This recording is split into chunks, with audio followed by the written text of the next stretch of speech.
Hello friends, welcome to அம்மா spicy kitchen. இன்னைக்கு நம்ம பார்க்க போகிற ரெசிபி என்னன்னா ரொம்பவே சூப்பரான டேஸ்ட்டில் ஹோட்டல் ஸ்டைலில் காரசாரமான தக்காளி சட்னி எப்படி செய்யலான்னு பார்க்கலாம் ஃப்ரெண்ட்ஸ். இந்த சட்னி நம்ம ரெடி பண்ணதுலேருந்து 3 நாள் வரைக்கும் கெட்டு போகாது. ட்ராவல் பண்ணும்போது கொண்டு போகலாம் ஃப்ரெண்ட்ஸ். இது நம்ம எப்பயும் செய்கிற சட்னியை விட கொஞ்சம் வித்தியாசமாகவும் செம டேஸ்டாகவும் இருக்கும் ஃப்ரெண்ட்ஸ். நல்ல சுட சுட இட்லி, மொறு மொறு தோசை, ஊத்தாப்பம், சப்பாத்தி, உளுந்த வடை எல்லாத்துக்கூடையும் தொட்டு சாப்பிடலாம். அந்த அளவுக்கு சூப்பரான டேஸ்ட்ல இருக்கும் ஃப்ரெண்ட்ஸ். நம்ம சேனல் அம்மா ஸ்பைசி கிச்சனை சப்ஸ்கிரைப் பண்ணிக்கோங்க ஃப்ரெண்ட்ஸ். கூடவே இருக்க பெல் ஐக்கானையும் கிளிக் பண்ணிக்கோங்க. வாங்க இந்த சட்னி எப்படி ரெடி பண்ணலான்னு பார்க்கலாம் ஃப்ரெண்ட்ஸ். ஃபஸ்ட்டு 13லேருந்து 15 சின்ன வெங்காயம் எடுத்திருக்கேன். 20 பல்லு பூண்டும் சின்ன துண்டு இஞ்சியும் எடுத்திருக்கேங்க.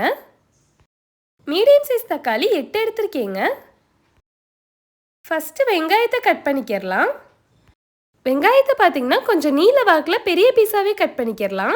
பெரிய வெங்காயம் கொஞ்சம் இனிப்பு டேஸ்ட் வருங்க. அதனால தான் தக்காளி சட்னி, கார சட்னிக்கெலாம் சின்ன வெங்காயம் சேர்த்துக்கிறணும்.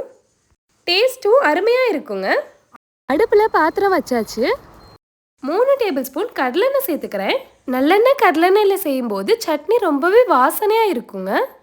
எண்ணெய் சேர்த்துட்டு 20 பல் பூண்டு சேர்த்துக்கிறலாம்.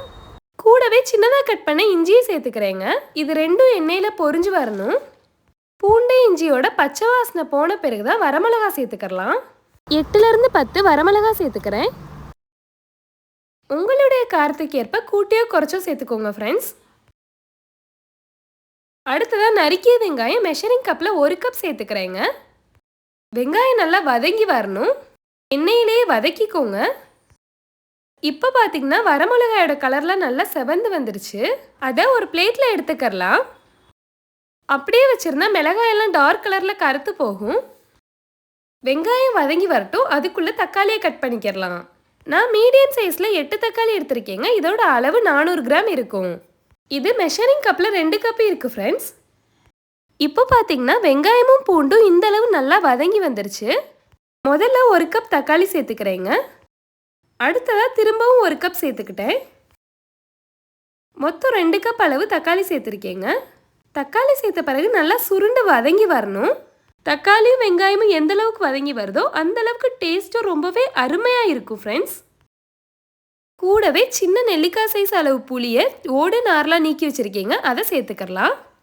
இப்போ வர தக்காளிக்கு புளிப்பு ரொம்பவே குறைவாக இருக்குங்க. அதனால தான் நம்ம புளி சேர்த்துக்கிறோம். 1/2 டீஸ்பூன் அளவு பெருங்காய பொடி சேர்த்துக்கிறேன். பெருங்காயமும் தக்காளியோட சேர்ந்து வதங்கி வரணும். கூடவே உப்பு சேர்த்துக்கலாம். உப்பு சேர்த்து வதக்கும் போது தக்காளி சீக்கிரமே வதங்கி வந்துடும். இதே மாதிரி தக்காளியையும் வெங்காயத்தையும் உடச்சி விட்டு வதக்கிக்கோங்க. தக்காளி எந்த அளவுக்கு வெந்திருக்கோ அந்த அளவுக்கு டேஸ்ட்டும் அருமையாக இருக்கும், கெட்டும் போகாது. இப்போ பாதியளவு தக்காளி வெந்து வந்துருச்சு. 2 கொத்து கருவேப்பிலையை சேர்த்துக்கிறேங்க. கூடவே நம்ம ஏற்கனவே எடுத்து வச்ச வறுத்த வரமிளகாயும் சேர்த்துக்கலாம். கருவேப்பிலையும் சேர்த்து வதக்கிக்கிறலாம். இப்போ பார்த்தீங்கன்னா தக்காளி, பூண்டு, பெருங்காயம், கருவேப்பிலை எல்லாம் சேர்ந்து கமகமன்னு வாசனை வருதுங்க. இந்த பக்குவத்துக்கு நல்லா சுருண்டு வதங்கி வந்துருச்சு. இப்போ 1 டீஸ்பூன் காஷ்மீரி மிளகாத்தூள் சேர்த்துக்கிறேன். இதில் காரம் இருக்காதுங்க, நல்ல கலர் கிடைக்கும். கடைசியாக 1/2 டீஸ்பூன் உப்பு சேர்த்துக்கிறேன். ஏற்கனவே தக்காளி வதங்கி வர்றதுக்கு உப்பு சேர்த்துருக்கோம். அதனால உப்பு மட்டும் கொஞ்சம் பார்த்து சேர்த்துக்கோங்க ஃப்ரெண்ட்ஸ். இப்போ நல்லா வதங்கிருச்சுங்க. இதோட சூடு குறையணும். நல்லா ஆறின பிறகு தான் மிக்ஸி ஜாரில் சேர்த்து அரைச்சிக்கிறணும். ஹீட்டு போயிடுச்சு. இதை பாதி அளவு அரைச்சிக்கிறேன். பாதி அரைச்ச பிறகு தேவையான அளவு தண்ணி சேர்த்து திரும்பவும் அரைச்சிக்கிறணும். இப்போ அரைச்சிட்டேங்க. தக்காளி வதக்கிய பாத்திரத்தில் 1/2 கப் தண்ணி சேர்த்து கலந்து விட்டுட்டு இந்த தண்ணியை மிக்ஸி ஜாரில் சேர்த்துட்டு கொரப்பாக இல்லாமல் நல்லா நைஸாக அரைச்சிக்கோங்க. இப்போ நல்லா அரைச்சிட்டு வந்துட்டேங்க. அடுத்ததாக பார்த்தீங்கன்னா தாளிப்பு கொடுத்துக்கலாம். 2 டேபிள் ஸ்பூன் கடலெண்ணெய் சேர்த்துக்கிறேன். எண்ணெய் சூடான பிறகு 1/2 டீஸ்பூன் கடுகு, 2 வரமிளகாயும், 1 கத்து கருவேப்பிலையும் சேர்த்துக்கலாம். இப்போ தீயை குறைவாக வச்சுட்டு நம்ம அரைச்சி வச்ச தக்காளி சட்னியை சேர்த்துக்கிறேங்க. மிக்ஸி ஜாரில் 1/2 கப் தண்ணி சேர்த்து கலந்து விட்டுட்டு அதையும் சேர்த்துக்கலாம். 3லேருந்து 4 நிமிஷம் வதக்கி விட்டோம்னா எண்ணெய் பிரிஞ்சு வந்துடும். நல்லா கொதிக்கட்டுங்க. இப்போ பார்த்தீங்கன்னா எண்ணெய் நல்லா பிரிஞ்சு வந்துருச்சு. நம்ம மண் பாத்திரத்தில் தக்காளி சட்னி செஞ்சுருக்கோம். இதில் கொஞ்ச நேரத்துக்கு சூடு இருக்கும். இன்னும் கெட்டியாயிட்டு எண்ணெய் நல்லா பிரிஞ்சு தனியாக வந்துருங்க. அவ்வளோதாங்க. உப்பு புளி காரத்தோட நல்ல சுருக்குன்னு சூப்பரான டேஸ்ட்டில் தக்காளி சட்னி இருக்குது ஃப்ரெண்ட்ஸ்.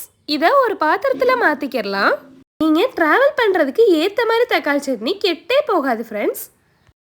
டேஸ்ட்டும் அட்டகாசமா இருக்கும். இந்த சட்னிக்கு ஏத்த மாதிரி ஒரு ஊத்தாப்பம் ரெடி பண்ணிக்கிறேங்க.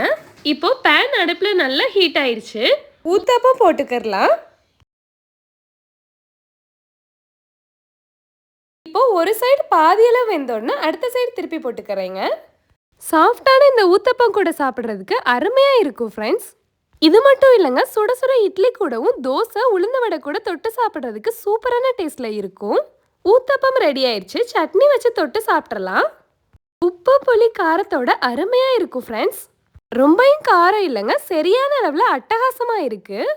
நீங்களும் இதே மாதிரி ட்ரை பண்ணிட்டு மறக்காம உங்க கமெண்ட்டை பதிவு பண்ணுங்க. இந்த ரெசிபி பிடிச்சிருந்தா ஒரே ஒரு லைக் மட்டும் கொடுங்க ஃப்ரெண்ட்ஸ். நீங்களும் ட்ரை பண்ணி பார்த்துட்டு உங்க கமெண்ட்டை மறக்காம பதிவு பண்ணுங்க. அப்படியே நம்ம சேனலையும் சப்ஸ்கிரைப் பண்ணிக்கோங்க. வீடியோ பார்த்துட்டு இருக்க எல்லா உறவுகளுக்கும் ரொம்ப ரொம்ப நன்றி.